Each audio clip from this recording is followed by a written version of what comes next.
വ്യസനസമേതം ബന്ധുമിത്രാദികൾ directed by S Vipin, produce by Vipin Das. നമ്മുടെ ജയ് ജയ് ജയ് ജയ് ഹേ, ഗുരുവായൂർ അമ്പലനടയിൽ ഒക്കെ ചെയ്തിട്ടുള്ള ഡയറക്ടറാണ്. പിന്നെ വാഴയുടെ പ്രൊഡ്യൂസറൊക്കെ കൂടിയാണ്. എന്തായാലും ഇതിനകത്ത് ഡയറക്ടർ എസ് വിപിൻ ഒരു റോൾ ചെയ്തിട്ടുണ്ട്. രസമായിട്ടുള്ള ഒരു റോളായിരുന്നു. മെയിനായിട്ട് ഇതിനകത്തുള്ള നടന്മാരെന്ന് പറഞ്ഞാൽ അസീസ് നെടുമങ്ങാട്, നമ്മുടെ അനശ്വര രാജൻ, സിജു സണ്ണി, ജോമോൻ ജോദർ, ഇങ്ങനെ കുറച്ച് പേരാണ്. പിന്നെ നമ്മുടെ ചൂരല്ല മച്ചാനുണ്ട്. അങ്ങനെ കുറേ പേര് ഇതിനകത്ത് വന്നു പോകുന്നുണ്ട്. പിന്നെ പൃഥ്വിരാജിൻ്റെ ഇന്ദ്രയത്തിൻ്റെയും അമ്മയായ മല്ലിക സുകുമാരനാണ് പിന്നെ ഇതിനകത്തൊരു റോള് ചെയ്തിരിക്കുന്നത്. പിന്നെ നമ്മുടെ വിജി തമ്പി, പഴയ ഡയറക്ടർ, ഇതിനകത്ത് കുറേ കാലങ്ങൾക്ക് ശേഷം ഒരു റോൾ ചെയ്തിട്ടുണ്ട്. ഇതൊക്കെ കൂടാതെ ദർശന രാജേന്ദ്രൻ്റെ അമ്മ, നമ്മുടെ ആവേശത്തിലെ ബിബിയുടെ അമ്മ, ഇതിനകത്തൊരു റോൾ ചെയ്തിട്ടുണ്ട്. അങ്ങനെ കുറേ പേരുണ്ട്. ഒരു വലിയൊരു കാസ്റ്റാണ്. മെയിനായിട്ട് ഈ സംഭവം എന്ന് പറഞ്ഞു കഴിഞ്ഞാൽ ഒറ്റ വാക്കി പറയാനാണെങ്കിൽ ഒരു dark comedy version of Trivandrum version of ഇമയു എന്നൊക്കെ പറയാം. അങ്ങനത്തെ ഒരു സാധനമാണ്. ഇമയു അന്ത റേഞ്ചിലെ പടമാണ്. എനിക്ക് അത്രയ്ക്ക് ഇഷ്ടമുള്ള പടമാണ്. ഇത് അതിൻ്റെ ഒരു lighter version, comical dark comedy, ഒരു ട്രിവാൻഡ്രമിഷ് വെർഷനാണ് സംഭവം.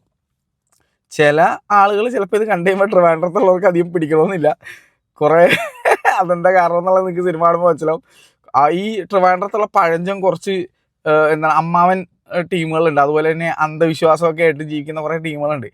അവർക്ക് ഈ സിനിമ കണ്ടാൽ അവർക്ക് വട്ടം പൊളിയും, നല്ല രീതിയിൽ വട്ടം പൊളിയും. പക്ഷെ പുതിയ പിള്ളേർക്ക് ഇത് കാണുമ്പോൾ നല്ല രസമായിരിക്കും. കാരണം അങ്ങനത്തെ ഒരു ടൈപ്പ് പടമാണിത്. ഈ സിനിമ എങ്ങനെ ഉണ്ടായിരുന്നു വെച്ച് കഴിഞ്ഞാൽ അതിഗംഭീര പടം അങ്ങനെയൊന്നും ഞാൻ പറയില്ല. പക്ഷേ രസമായിരുന്നു, കണ്ടിരിക്കാൻ രസമായിരുന്നു. ഇത് എത്ര പേരായിട്ട് കണക്റ്റ് ആവുന്നതെന്ന് എനിക്കറിയില്ല. പക്ഷേ ഞാൻ ഇങ്ങനത്തെ ഉള്ള ആളുകളെ ട്രിവാൻഡ്രത്ത് പരിചയപ്പെട്ടിട്ടുണ്ട്, കണ്ടിട്ടുണ്ട്. അതുകൊണ്ട് എനിക്കിത് ഭയങ്കര റിലേറ്റബിൾ ആയിരുന്നു. അതുപോലെ ജോമോൻ ജോദർ ഇതിനകത്ത് നൈസ് റോളാണ് ചെയ്തിരിക്കുന്നത്. അത് അടിപൊളിയായിരുന്നു. പിന്നെ സിജു സണ്ണി ഒരു സ്ഥിരം ചെയ്യുന്നതിൻ്റെ നിന്ന് കുറച്ച് മാറ്റമുള്ള ഒരു റോളാണ്. ജോമിൻ ജോദറിനെ എനിക്കത് കൂടുതൽ ഇഷ്ടപ്പെട്ടത്. പുള്ളിയുടെ മാനറിസമൊക്കെ യൂഷ്വൽ സാധനമായിരുന്നു. പക്ഷെ ഇതിനകത്തുള്ള റോള് അത് ആ റോള് കാരണം നമുക്ക് കുറേ ചിരി വരും. അങ്ങനത്തെ ഒരു സാധനമുണ്ട്. പിന്നെ അതുപോലെ തന്നെ ഇതിനകത്ത് എനിക്ക് ഏറ്റവും ഇഷ്ടപ്പെട്ട റോൾ എന്ന് പറഞ്ഞാൽ അസീസ് നെടുമങ്ങാടിൻ്റെയാണ്. അസീസിൻ്റെ റോള് കിടിലനായിട്ട് ചെയ്തിട്ടുണ്ട്. പുള്ളി ഇപ്പം ഒരിടയ്ക്ക് സുരാജേട്ടൻ ചെയ്തിരുന്ന പോലത്തെ കുറച്ച് സാധനങ്ങളാണ്. ഇപ്പോൾ ഭയങ്കര അടിപൊളി റോളായിരുന്നു. അച്ഛൻ റോള് അനശ്വരയുടെ അച്ഛനായിട്ടാണ് സൂപ്പറായിട്ട് ചെയ്തിട്ടുണ്ട്. പിന്നെ അതുപോലെ തന്നെ മല്ലിക സുകുമാരൻ, എന്തൊരു ഓറയാണ്. ഇതിനകത്ത് അമ്മുമ്മയായിട്ടാണ് അനശ്വരയുടെ. സൂപ്പറായിട്ട് അഭിനയിച്ചിട്ടുണ്ട്, അടിപൊളി.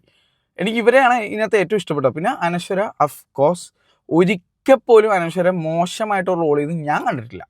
എനിക്ക് ഭയങ്കര ഇഷ്ടമാണ്. എന്താണോ ആ ക്യാരക്ടർ ഡിമാൻഡ് ചെയ്യുന്നത് അത് അനശ്വര ഡെലിവർ ചെയ്തിരിക്കും.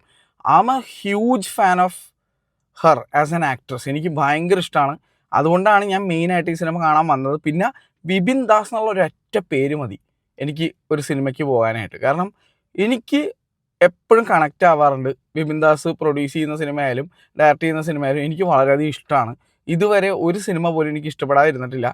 മിക്സഡ് അഭിപ്രായം ഉണ്ടായിരുന്ന ഗുരുവായൂർ അമ്പലനടയിൽ എനിക്ക് ഭയങ്കര ഇഷ്ടപ്പെട്ട പടമാണ്.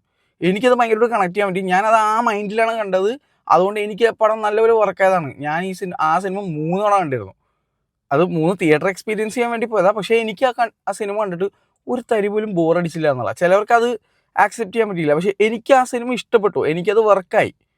എനിക്കെന്തോ ആ സിനിമ വർക്കായി. എനിക്ക് അതിനകത്തുള്ള ആ കാരിക്കേച്ചർ ടൈപ്പ് ഓഫ് ആക്ടേഴ്സ്, ആ കാരിക്കേച്ചർ ടൈപ്പ് ഓഫ് റോൾസ് എനിക്കിഷ്ടപ്പെട്ടു. എനിക്കത് വർക്കായി. അതുകൊണ്ടാണ് ഞാനത് 3 തവണ കണ്ടത്. ഒരു പടം ഇഷ്ടപ്പെടാതെ നമ്മൾ ഒരിക്കലും 3 തവണയൊന്നും കാണൂലല്ലോ. ഈവൻ തിയേറ്റർ എക്സ്പീരിയൻസ് ചെയ്യാൻ പോകണമെങ്കിൽ പോലും പടം ഇഷ്ടപ്പെട്ടാലേ നമ്മൾ അവിടെ അത്രയും നേരം ചെന്ന് ഇരിക്കുള്ളൂ. പ്രത്യേകിച്ച് ഒരു 2.5 മണിക്കൂറോളം ദൈർഘ്യമുള്ളൊരു പടം. അപ്പോൾ ഞാൻ പറഞ്ഞു വന്നതാണ്, ഇപ്പോൾ എൻ്റെ ഇഷ്ടമാവണമെന്നില്ല നിങ്ങളുടെ. ഞാൻ എപ്പോഴും പറയാറുണ്ട്, എനിക്കൊരു പടം ഇഷ്ടപ്പെട്ടില്ല എന്ന് വെച്ചാൽ ഒരിക്കലും മോശം പടമാവില്ല. എനിക്കൊരു പടം ഇഷ്ടപ്പെട്ടെന്ന് വെച്ചാൽ അത് നിങ്ങൾക്ക് ഇഷ്ടപ്പെടണമെന്നില്ല. അപ്പോൾ ഈ സിനിമ എനിക്ക് തോന്നുന്നത് എൻ്റെ ഒരു കാഴ്ചപ്പാട് വെച്ചിട്ട് എല്ലാവർക്കും ഇഷ്ടപ്പെടാൻ ചാൻസ് ഇല്ല. ഇത് ആ മൈൻഡിൽ കാണാൻ വന്നിരുന്നാലേ ഇഷ്ടപ്പെടുള്ളൂ. പിന്നെ ഒരുപാട് വിശ്വാസങ്ങളും അന്ധവിശ്വാസങ്ങളും ഒക്കെ ആയിട്ടുള്ള ആൾക്കാരാണെങ്കിൽ ഈ സിനിമ കണ്ടാൽ വട്ടം പൊളിയുമെന്നാണ് എനിക്ക് ഫീൽ ചെയ്തത്. അത് ശരിക്കും തോന്നി. അത് മാത്രമല്ല, ഇതിൻ്റെ റൈറ്റർ ആയാലും ഡയറക്ടർ ആയാലും പ്രൊഡ്യൂസർ എല്ലാവരും എവിടെയൊക്കെയോ കുറേ പേർക്ക് കൊട്ടാനുള്ള ഒരു അവസരം എടുത്തിട്ടുണ്ടെന്നാണ് എനിക്ക് ഫീൽ ചെയ്തത്. അതായത് പ്രത്യേകിച്ച് ട്രിവാൻഡ്രം കൊല്ലം സൈഡിലുള്ള ആൾക്കാർക്ക് ഇത് നല്ല കൊട്ടുന്നുണ്ട് ഇതിനകത്ത്. അതുകൊണ്ട് തന്നെ എനിക്ക് ഈ സിനിമ ഞാൻ കണ്ടപ്പോൾ എനിക്ക് സത്യം പറയല്ലേ എനിക്ക് ചിരി വന്നു. കാരണം ഇതിനകത്ത് കുറേ സാധനങ്ങൾ, കുറേ ക്യാരക്ടേഴ്സ് ഞാൻ നേരിട്ട് കണ്ടിട്ടുള്ള ടൈപ്പ് ആളുകളാണ്. അവരുടെ ഈ ടൈപ്പ് സംസാരം, ഈ ചൊറി രീതിയിലുള്ള സ്വഭാവമൊക്കെ കണ്ടിട്ടുള്ള ഒരാളെന്ന നിലയ്ക്ക് എനിക്ക് റിലേറ്റ് ചെയ്യാൻ പറ്റി. നിങ്ങൾ അതുപോലെ എക്സ്പീരിയൻസസ് ഉള്ളവരാണെങ്കിൽ ചിലപ്പോൾ നിങ്ങൾക്ക് റിലേറ്റബിൾ ആയിരിക്കാം.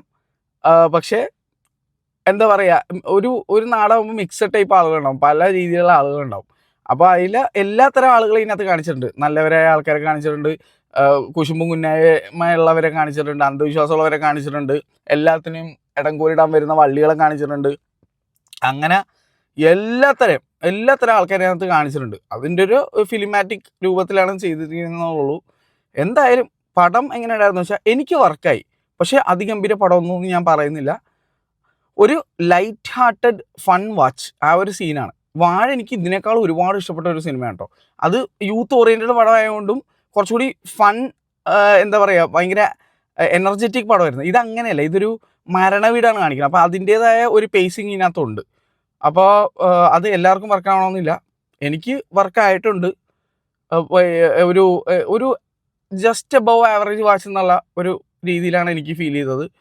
സിനിമ തിയേറ്ററിൽ നിന്ന് കാണാൻ വേണ്ടിയോ അതൊക്കെ നിങ്ങളുടെ ഇഷ്ടമാണ്. എനിക്ക് ഈ സിനിമ തിയേറ്ററിൽ കണ്ടതിൽ പൈസ പോയതായിട്ടോ അല്ലെങ്കിൽ വെറുതെ അല്ലാതെ ഒന്നും ഫീൽ ചെയ്തില്ല. എന്തായാലും ഐ എൻജോയ്ഡ്. പിന്നെ അനശ്വരയുടെ പെർഫോമൻസ് എടുത്ത് പറയാതിരിക്കാൻ വയ്യ. ഒരിടക്ക് വരെ അനശ്വരയ്ക്ക് കിട്ടിയിരുന്ന റോളുകളിൽ നിങ്ങൾ ഒന്ന് എടുത്തു നോക്കിക്കഴിഞ്ഞാൽ ഒളിച്ചോട്ടം സ്റ്റാർ എന്നുള്ള പേര് വരാനുള്ള കാരണം നിങ്ങൾക്ക് മനസ്സിലാവും. അങ്ങനെയൊക്കെയാണ് ചിലവർ അനശ്വരനെ കളിയാക്കൊണ്ടിരുന്നത്. ഇതിനകത്തും അതിൻ്റെ ഒരു എലമെൻ്റ് ഇല്ലായികയില്ല. അതിൻ്റെ ഒരു സംശയം പ്രകടിപ്പിക്കുന്ന രീതിയിൽ സാധനങ്ങളൊക്കെ ഉണ്ട്. പക്ഷേ അനശ്വര എന്നെ സംബന്ധിച്ച് കിടിലൻ ആക്ട്രസ്സാണ്, സൂപ്പറായിട്ട് അഭിനയിച്ചിട്ടുണ്ട്. നേരാണ് എനിക്ക് അനശ്വരയുടെ ഏറ്റവും ഇഷ്ടമുള്ള സിനിമ. അതുപോലെ തന്നെ ഉദാഹരണം സുജാതയും എനിക്ക് ഭയങ്കര ഇഷ്ടമാണ്. അനശ്വര ഒരിക്കലും ഒരു മോശം പെർഫോമൻസ് ഡെലിവറി ചെയ്തതായിട്ട് ഞാൻ ഇതിനെ കണ്ടിട്ടില്ല. എനിക്ക് എല്ലാ സിനിമകളിലും ഇഷ്ടമാണ്. ഈവൻ പൈങ്കിളി പോലും കുറേ പേർക്ക് ഇഷ്ടപ്പെടാത്ത പടമാണ്, എനിക്ക് വളരെ ഇഷ്ടപ്പെട്ട. കാരണം അത് ഞാൻ ഓൾറെഡി ആക്സെപ്റ്റ് ചെയ്തിരുന്നു. അതൊരു കാരിക്കേച്ചർ ഡാർക്ക് കോമഡി ലെവൽ സാധനമാണ്. അത് എക്സാജറേറ്റഡ് ടൈപ്പ് ഓഫ് മൂവിയാണ്, എക്സാജറേറ്റഡ് ഒരു കോണ്ടൻറ്റാണ്, ക്യാരക്ടേഴ്സാണെന്നുള്ള എനിക്കറിയാമായിരുന്നു. അതുകൊണ്ട് തന്നെ ഞാനത് ആ ഒരു ലെവലിലാണ് കണ്ടത്. എനിക്കത് ഭയങ്കരമായിട്ട് എൻജോയ് ചെയ്യാനും പറ്റി. അതുകൊണ്ട് ഞാൻ പറയുകയാണ്, എനിക്ക് ഇങ്ങനത്തെ സിനിമകൾ ഇഷ്ടമുള്ള ഒരാളാണ്. ഇത് ആ കാറ്റഗറി വരുന്ന ടൈപ്പ് ഓഫ് ഒരു പടം തന്നെയാണ്. അപ്പോൾ ഞാൻ വാർണിംഗ് ആയിട്ട് പറയുന്നത്, എനിക്ക് ഇന്ന സിനിമകൾ അത് ഇഷ്ടപ്പെടാത്ത ആൾക്കാർക്ക് ഇത് ഇഷ്ടപ്പെടുമോ എന്നുള്ള എനിക്ക് ഡൗട്ടാണ്. അപ്പോൾ പൈങ്കിളിയോ അല്ലെങ്കിൽ എന്താ പറയുക, ഈ പറഞ്ഞ ഗുരുവായൂരമ്പല നടയിലൊക്കെ ഇഷ്ടപ്പെട്ട ഒരാൾക്ക് ചിലപ്പോൾ ഇത് ഇഷ്ടപ്പെട്ടേക്കാം. അങ്ങനെ എനിക്ക് പറയാൻ പറ്റുള്ളൂ. എന്തായാലും ഇതാണ് എൻ്റെ അഭിപ്രായം. നിങ്ങൾ പടം കണ്ടവരാണെങ്കിൽ അഭിപ്രായം അടിയിലിടുക. ഇത് കഴിഞ്ഞ് എനിക്ക് റോന്ത് എന്നുള്ള സിനിമ ആയതുകൊണ്ട് ഷാഹി കബീർ എനിക്ക് ഭയങ്കര ഇഷ്ടമുള്ള റൈറ്ററാണ്. അപ്പോൾ ആൾ ആദ്യമായിട്ട് ഡയറക്റ്റ് ചെയ്യുന്ന സിനിമയാണ് റോന്ത്. അതൊന്ന് കണ്ടു നോക്കിയിട്ട് അഭിപ്രായമായിട്ടേക്കാം. അതിനുശേഷം എനിക്ക് how to train a dragon സിനിമ 3D കാണാനുണ്ട്. ഐമാക്സിലെ റേറ്റ് അസഹനീയമാണ്. അതുകൊണ്ട് തന്നെ ഞാൻ എന്തായാലും വേറൊരു സ്ഥലത്താണ് പടം കാണുന്നത്. അറ്റ് ദ സെയിം ടൈം ഞാൻ ഇന്നലെ രാത്രി from the world of John Wick Ballerina കണ്ടിട്ടുണ്ടായിരുന്നു. അതിൻ്റെ അഭിപ്രായം ഓൾറെഡി ചാനലിൽ കിടപ്പുണ്ട്, രാവിലെ വീഡിയോ വന്നിട്ടുണ്ട്, എടുത്ത് നോക്കുക. അപ്പം ഞാൻ വേഗം പോട്ടെ, ടാറ്റ.